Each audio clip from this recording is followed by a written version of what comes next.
২৭তম রোজার দিন রোদ ঝলমলে দুপুর, কিন্তু চারদিকে এক শান্ত ভাব। কেউ কুরআন তিলাওয়াত করছে, কেউ চুপচাপ দোয়া করছে। এক রোজাদার ক্লান্ত মুখে হাসি নিয়ে বলে, আর কটা দিন, বিদায়ের পথে রমজান, প্রস্তুত হও শেষের সেরা আমলের জন্য।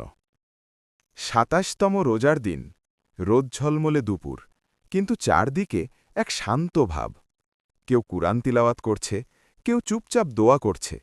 এক রোজাদার ক্লান্ত মুখে হাসি নিয়ে বলে, আর কটা দিন, বিদায়ের পথে রমজান, প্রস্তুত হও শেষের সেরা আমলের জন্য। ২৭তম রোজার দিন রোদ ঝলমলে দুপুর, কিন্তু চারদিকে এক শান্ত ভাব। কেউ কুরআন তিলাওয়াত করছে, কেউ চুপচাপ দোয়া করছে। এক রোজাদার ক্লান্ত মুখে হাসি নিয়ে বলে, আর কটা দিন, বিদায়ের পথে রমজান, প্রস্তুত হও শেষের সেরা আমলের জন্য। ২৭তম রোজার দিন রোদ ঝলমলে দুপুর, কিন্তু চারদিকে এক শান্ত ভাব। কেউ কুরআন তিলাওয়াত করছে, কেউ চুপচাপ দোয়া করছে। এক রোজাদার ক্লান্ত মুখে হাসি নিয়ে বলে, আর কটা দিন, বিদায়ের পথে রমজান, প্রস্তুত হও শেষের সেরা আমলের জন্য।